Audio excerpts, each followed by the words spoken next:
Hey, this is Meridith Elliott Powell, and it is 9 a.m. Eastern Time once again for Sales Logic. I'm hanging out here with my co-host and my partner, Mark Hunter. Mark, how are things in Dallas? I am doing great. Hey, we lost power last night, but hey, I guess it's Texas, right? So we have it back. That's right. What's on tap for today? Well, what's on tap? We got a great topic: strategies to be an innovative, cutting-edge sales leader. We got a great question that came in from Tracy in Boulder, Colorado. We got a great book from Colleen Stanley, and we got a lightning round. Hey, should we tease? I'll go ahead and tease the audience. Top 10 ways to actively listen to customers. Great show. Let's roll. Great show. All right, I'll hit the video and we'll get going. Prospect with integrity, we will get customers who have integrity. Integrity is the foundation from which everything is built on. You better understand value. But at the end of the day, sales is a relationship business. It is a people business. It is an emotional business.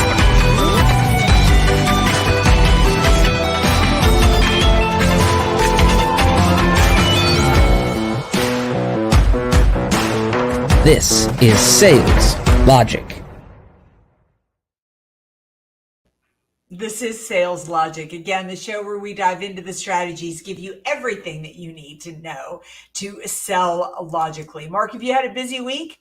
Have had a very busy week. It's absolutely insane, and I know you have too. You had quite a week. Yeah. Things are busy and things are good. So let's go ahead and dive into the question this morning. Sounds good. Hey, the question comes from Tracy in Boulder, Colorado. She asked, so I'm a business owner and the sales leader. I'm new in the role and leading a very, very experienced sales team. What should I be doing, expecting, and how do I know if I'm doing this right? Well, if you're able to keep your business afloat, no, I won't say that. Yeah, no kidding, right? If the team is producing, that's how you know that you're doing it right. But this is such a good question because so often the companies I know that I work with, the sales leader is often not the most experienced person on the team. I mean, a lot of times sales professionals who've been at this a long time realize they're not interested in leadership and they wind up working for somebody who has less experience than they do. And managing experienced salespeople can be challenging. But I think that you need to begin with setting a firm sales goal, both behavioral goal and results goal. What are the expectations you have of your salespeople? 67% of disciplinary issues, whether that means people aren't doing their job or they're underperforming, simply come because people don't understand what's expected of them.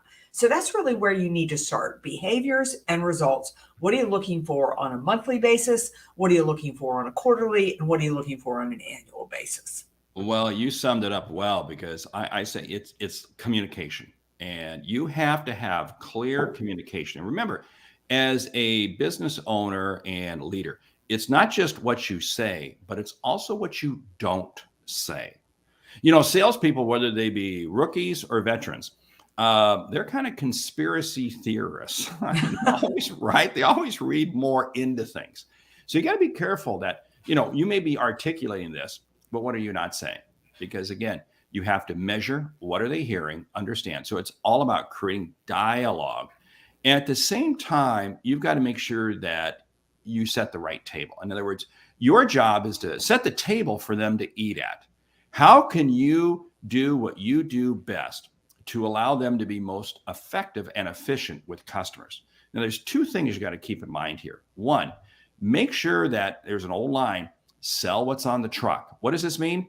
Make sure your salespeople, and veteran salespeople can do this a little bit, they can start selling stuff that hasn't come down the pike yet. They can start selling. And what happens is they may close the sale, but then 3-4 months later, customer service is saying, hey, customer's expecting Y and we can only deliver X. Something gives here. So you got to make sure that you keep them focused on what the objective is at hand. And the third piece is understand them both professionally and personally. Sales is an emotional game. Yeah. It's, and you got to take the time to understand people. That means you may have to expose yourself too. They got to understand who you are personally. Yeah, I think your regular tasks as a sales leader are really important. I mean, you're going to have your, weekly check-ins.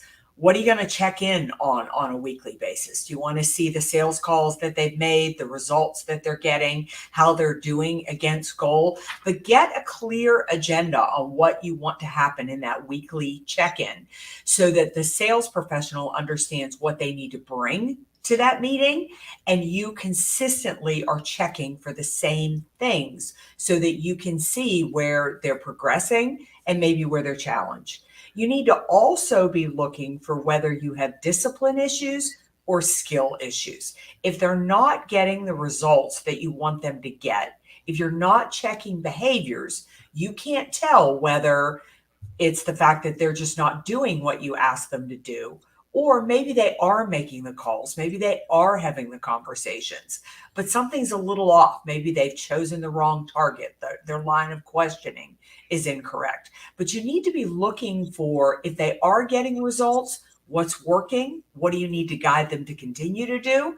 And if they're not getting results, what do you need to stop doing? And what do you need to go in there and maybe help them perfect from a skill development standpoint? Yeah. I want to run with something there. Use the word consistent. Mhm. And consistent means you have to respect time. And if you do the weekly one-on-one Tuesdays at 10 a.m., you stick with 10 a.m. Because remember, as you manage your salespeople, or I should say, as you lead your salespeople, is the way your salespeople will lead their customers. Mhm. And if you're one to cancel meetings, show up late, et cetera, guess what? Your salespeople will very quickly begin doing that too. They model. This is parent to child behavior. Yeah. I mean, it very simply is. And when we talk about consistent, this is so key because people crave order. They may say, "Oh, I love when there's no." People love order. And you as a leader have to be extremely consistent that if we do this on Mondays, we do it every week on Mondays. We do it. And the more consistency you bring, what does that mean? It eliminates uncertainty from the salesperson because your whole role is this. You have to make it so simple that there's no issue in the office, so to speak, the business, that they can focus 100% of their time going out and making it happen with customers. Yeah, such good. So true. I always tell people the last thing you should do is cancel a coaching session because you signal to that person they're not important. And you're so right. They'll turn around and do that to their customers. The other thing I think you need to do as a sales leader is identify where your sales professionals are strong at the sales process and where they're weak. Everybody has parts of the sales process they do really well. I mean, Mark is a master prospector, but we all have parts of the sales process where we're not as good. Maybe I struggle to really get the close or get my price or do well in the negotiation. You need to figure out with your sales professional where they're really doing well and let them run with that. And then focus in and give them some skill development. I don't care how long they've been at this game. You need to figure out where they need to shore up and get a little bit stronger and give them the skills and information to do that. And remember, sometimes that strength, that skill that they need to develop exists in another person on the team. Yeah. So you encourage the team, you encourage the two of them to work together. I was just doing this past week. I was on a kind of really a deep dive on a major Fortune 50 company, had the enterprise sales rep, the leader, number of people on the call. And my job was to kind of match people up. Okay, this skill's deficient. You're going to work with this person. You're going to work with this person. Why? Because the ultimate goal is how do they close this top 50 company? Okay. But it's going to take a brutal amount of working together. And that's, think about this. When you create a team that supports one another, what happens? The entire team becomes stronger. Rising tides lift all boats. Yeah, absolutely. I also think that as a sales leader, you need to figure out where you're strong at the sales process and where you're weak. You need to shore up your own skills and look to get better. Thing about sales is that it is always changing.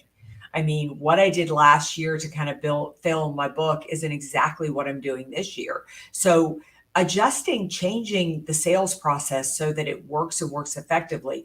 And that's your job as the sales leader, to make sure that you have your team focused in the right direction. You have a good understanding of what's working in the marketplace.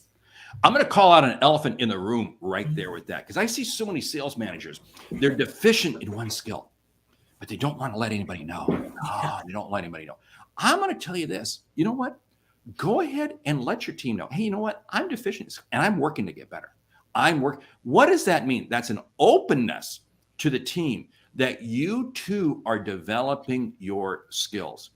Don't hide it, because guess what? Your team sees the elephant. And maybe you're the only one that isn't willing to admit the elephant. Your team sees it. Be forthcoming, share it, but help them understand that you're developing it. This is what I'm doing. And the same thing for them, because what you want to do is you want to create a 24/7 learning culture where everybody's consistently getting better.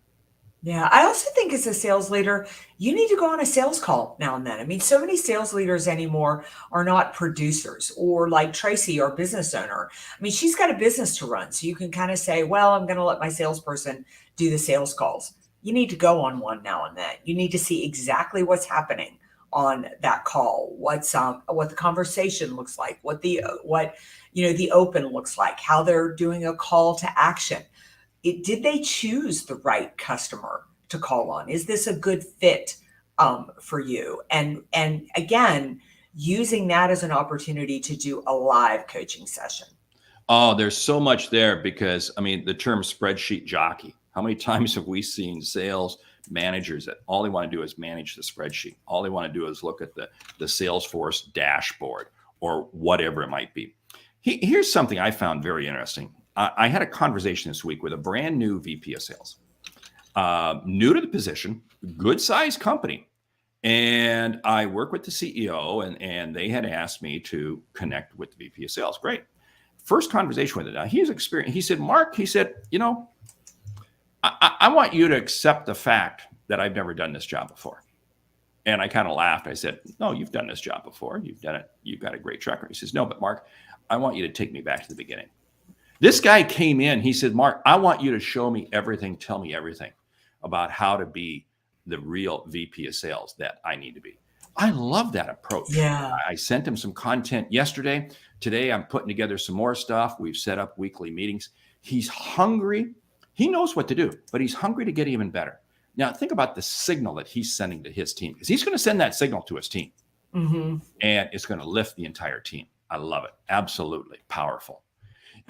We should probably start jumping over to the question, because we've been, or the topic, because we were talking about a little bit, strategies to be an innovative, cutting edge sales leader, which we've already shared quite a few things there. What have you seen work or not work in terms of being that innovative, cutting edge sales leader? Yeah, one of the things that I think is so important for sales leaders today is that I think that you need to make the whole quota discussion, target discussion, really a collaborative effort. So often sales leaders are so focused, or the chief revenue officer is so focused on making the CEO or the C-suite professionals happy. And they get the quota discussion, they get the numbers and things from finance, rather than sitting down with the team and saying, given what's going on in our market, given supply chain, given the challenges and things that we're facing, what do you really see as what should be our quota? What do we think we should do? So engage them in the process. Don't take sales leadership like somebody is working for you. Take it like they are working with you. I'll tell you what, you want to have a team revolt on you. And I have seen this happen so many times, where all the sales manager does is take from what comes down from on high and just keeps pushing it out. And no, this is a collaborative effort, because if all you're doing is shoveling content out, shoveling stuff out, you're not doing your job. Your job is to actually not stand as a doorway, but to be the door between management on high and what your salespeople are getting. In other words, when information comes to you, like the quotas, the numbers, whatever it might be. You in turn sit with your team and collaborate with them. Here's how we're going to do it. But at the end of the day, you have to make sure it's your responsibility. So you can collaborate, you can discuss it. I just saw this a couple of weeks ago. Very serious meeting about a very difficult initiative that it's going to be very difficult to achieve. But at the end of the day, the sales manager did a great job. He said, you know what? We've talked about this, but hey, here's what we have to do. This is it. No more conversation. Go out and execute. And I love that approach. He allowed his people to chime in, to give comments. They reworked some of the things, but at the end of the day, guys, we got to go out and do it. Got to go out and make it happen. Yeah, I think today's really innovative sales leaders as well are those who are finding a way to connect and integrate the sales process with marketing and with customer service and with operations. Like they really understand that they've got to take a very holistic approach to sales, that they're no longer a lone wolf out there, that the only way for their team to really be effective and successful is if they are on board with every other member of the team that has anything to do with product delivery. And they understand that their team is going to take that signal from them. Yeah, and you've got to work with your people at their generational level. If they're under the age of, we'll say you've been in the job for years and years. You might hear the word gamification and you go, what's that? But to somebody under the age of 30, it's all about gamification. So how do we create gamification as a way to make what we're doing more interesting, more engaging, more learning? You've got to lead to the generational space that your people are in. And right now we have 5 generations in the workplace. So guess what? You're going to be dancing to a lot of different music, but that's okay. But if you want to be innovative, you want to be cutting edge, you've got to do it. And at the end of the day, default to the younger generation. Why? Because guess what? That's where your next source of talent is going to come. Don't sit there and play, baby boomer, well, this is what Jack Welch did. Okay, now Jack Welch is a great leader. You and I both respect him. But there are some things that he did that, just wouldn't quite play well with those under the age of 40 today. So I can't do it. You got to play to the generational level. Yeah, I also think that you need to relook at training. I mean, today's most innovative sales leaders are big on training. They provide a lot of it, but they're providing it in a mini format.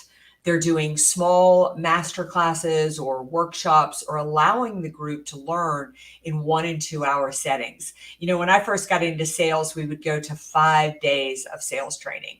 Now, first of all, taking somebody out of the field for 5 days is crazy to think about in today's marketplace. But more importantly than that, by day 3, I had no clue what we had done in day 1. It's too much of an information. It's too much of an information dump. So today's most innovative sales leaders have re-looked at sales training. I don't care if you have somebody working for you who has been in this for 50 years, they still need training and development. Sales is constantly changing. So looking at that new innovative approach and allowing them to go through courses that way is going to make sure they keep their skills on the cutting edge without taking them away from production time. And let's talk about breaking that down into smaller pieces. As part of your weekly sales meeting, you have to have a little training component. It may only be 10 minutes, may only be 15 minutes, but you have to make training and development part of your regular routine. Just like you get up in the morning and you take a shower, you work out, whatever, training has to be worked into the DNA. Otherwise, the organization becomes stale. And boy, have we seen organizations out there that are stale. And here's what's very interesting. Your people are wanting to be trained. They want to be trained. They want to get to the next level. So if you're not providing it, guess what? They're going to go someplace else, period. Yeah, which leads to a really great point of today's most innovative sales leaders are running their recruitment of salespeople like they run a client pipeline.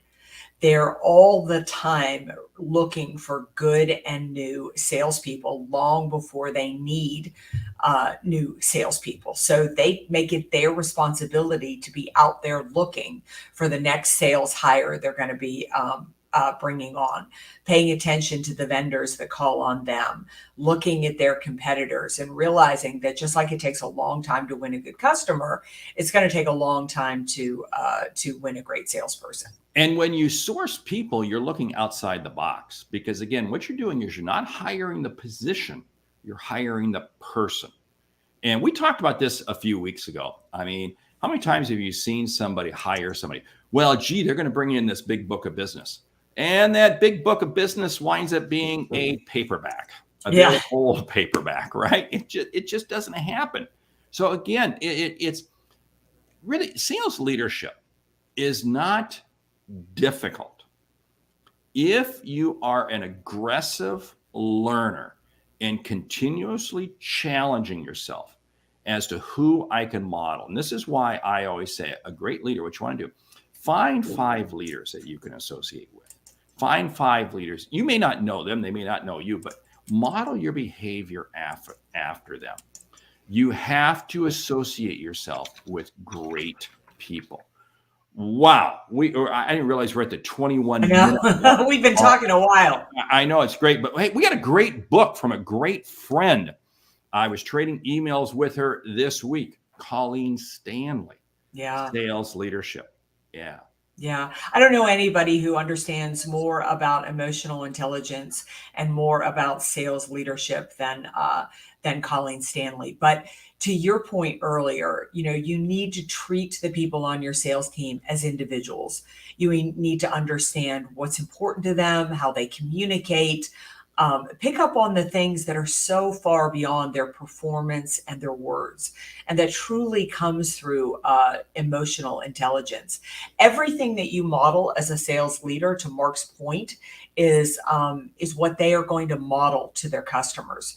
So probably the most important thing you can do as a sales leader is invest in your own development. The better you are as a leader, the better your team is going to be as a sales professional. And Colleen Stanley's book, Emotional Intelligence, Sales Leadership, is probably one of the best books on that. And what I like about the book is she shares her own stories. Yes. She shares her own situation. So it really does come to life. This isn't some textbook, but this is spoken from a leader. She's been out there. The sales team, I remember sitting down with her one night and we were comparing stories, sales stories. And it's like just mind blowing, some of the situations that she found herself in. So this absolutely, without a doubt, a great book. Okay. Hand on the buzzer. I got it. I have my hand on my coffee cup. Lightning round. Top 10 ways to actively listen to customers.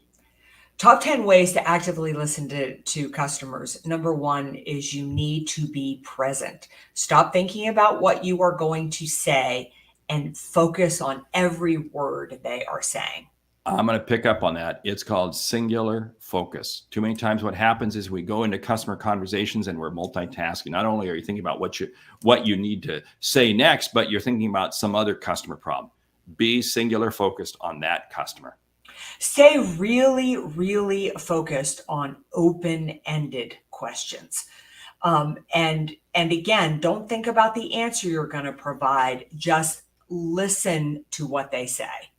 Short questions will get you long answers. Too many times what happens is we're actively listening to customers and we pontificate. And in the middle of the pontification, we ask a question and then the customer goes, huh? What you want to be asking is, why? Tell me more. Share with me an example. Short questions will get you long answers. I would say don't go in with a script of questions that you want to ask. So you're just going from one question to another question. This makes me crazy when I've given this meaty answer and the person interviewing me just goes to the next question, which had nothing to do with the answer that I just gave. Look for the next question you want to ask within the dialogue that you're having. That is so spot on, because I always say, once the customer shares with you something, ask them a follow-up question. Get them to unpack that. That's why I say, tell me more. Can you give me an example? The idea being is that you begin valuing what they have to say. I would say that you need to pick up on the clues that are not the words, the body language, the tone of their voice. People connect with you. What is it? Something like 6% of the words that you say. It's all the other pieces that they're picking up on. The magical word, opinion. Ask them their opinion. I have found in this era that we're in, everybody has an opinion they want to share, and you want to actively listen. Ask them their opinion. And you know what? Whatever they, again, say to you, you follow up with another question. Yeah. I would say that you want to make sure that you repeat something that they've said, that you make sure that you use their words or a phrase that they use, because it's going to show people that you've been listening to them. Hey, I'll share one more. You share one more. We'll close it down.